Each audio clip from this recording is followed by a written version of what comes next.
All right.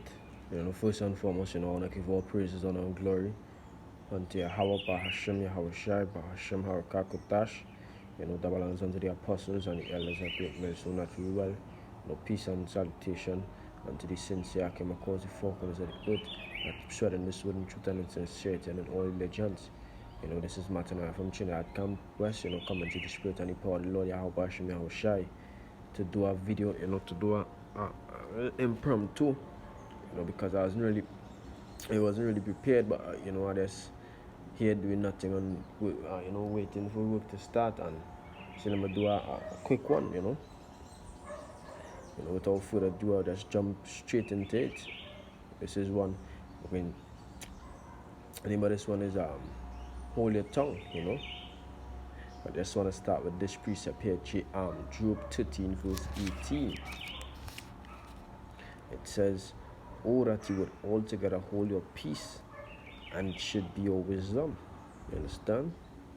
So, hey, if you hold your peace, meaning you shut your mouth, or basically hold your tongue, it should be your wisdom. And that the precept that it leading to next,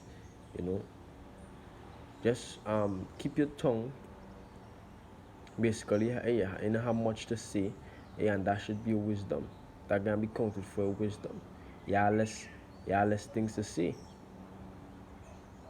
so you wouldn't make yourself look like a fool by speaking madness, So one thing I gotta learn to do is listen more. Listen more and talk less. Meaning hold your tongue. And let your head be doing most of the work. Because your head, via what? Via ears. Understand? And we all here to learn. So if you're learning, you can't learn much by speaking. You can learn by listening and paying attention, and studying.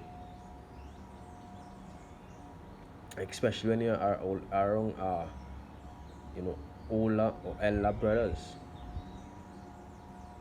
It will be better to hold your tongue. It will be better to listen more, because what? Because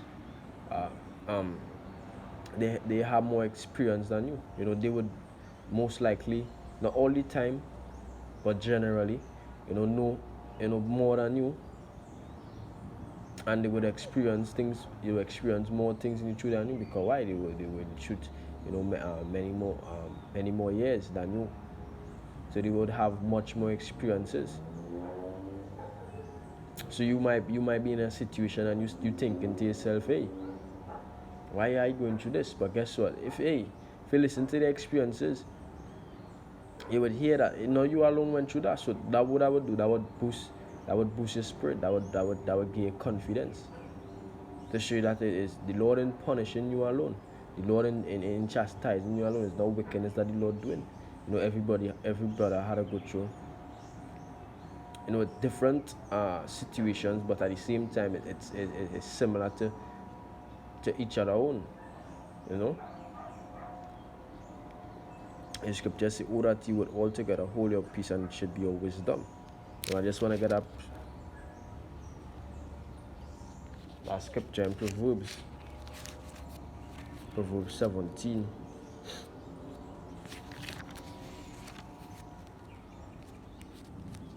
Proverbs 17 and 20.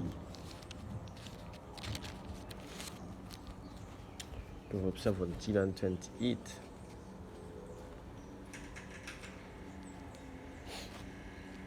In Proverbs 17 verse 28, it says,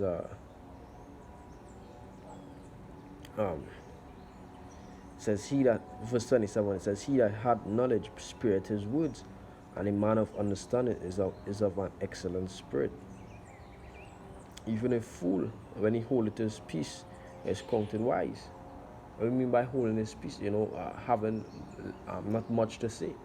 Just being around and listening.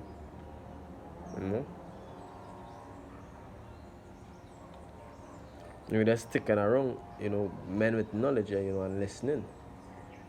and I'm having much of an input, you know.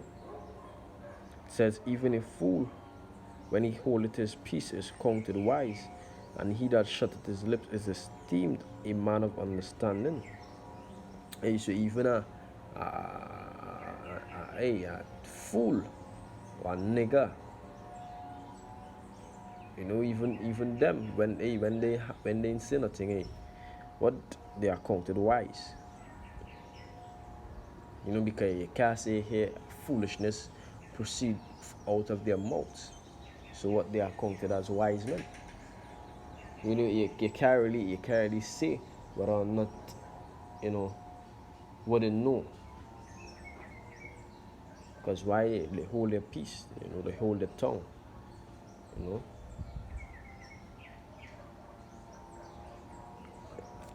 This is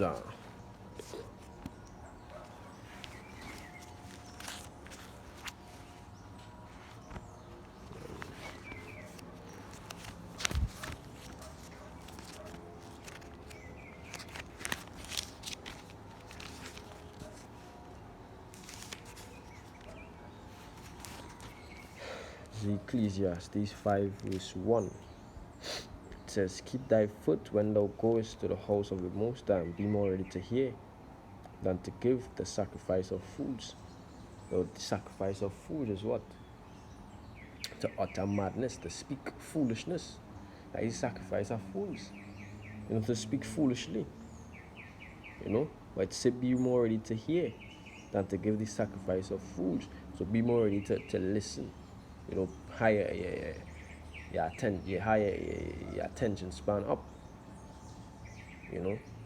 Be enthusiastic in way learning. To just be talking all the time. It says, for they consider not that they do evil. It says, be not rash with thy mouth, and let not thy heart be hasty to utter anything before the Most High. For the Most High, you hear what it says, be not rash with thy mouth. Say you had to take your time. You had to listen. Listen. This thing is a learning thing. So guess what? You had to listen. You can't learn if you're not listening. You understand? Because that is how we learn. We read in the scriptures, yes. But to get it breakdown, men how to explain it. How to explain it? Through speaking. So how we gonna learn it? Listening. Listening. We had to listen. We had to hear what they say. We had to listen to what they say, and we had to follow. Not follow blindly, but follow the right thing. It says, be not rash with thy mouth, and let not thy heart be hasty to utter anything before the Most High. For the Most High is in heaven, and thou upon earth. Therefore let thy words be few. Let your speech be short. If anything to say, Satan get say it quick, and back to listening again, back to learning. How shall I say? How shall I say? Be perfect as your Father in heaven is perfect. So in order for us to try or to attempt, to try our best in being perfect, we had to get as much things right as possible. And we ain't gonna know much things if you want to learn or if you want to listen. Understand? But let's get this last one.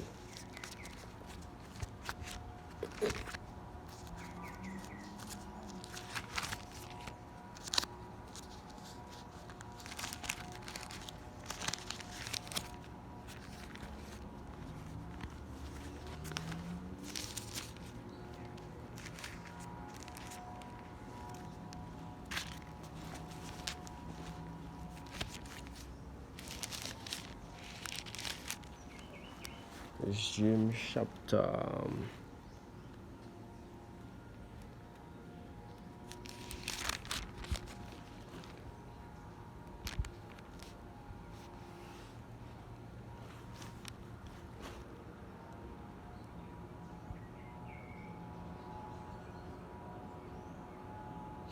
chapter 3, verse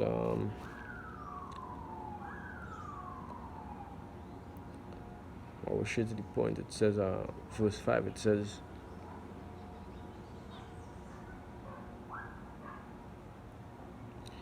even so the tongue is a little member and boasteth great things.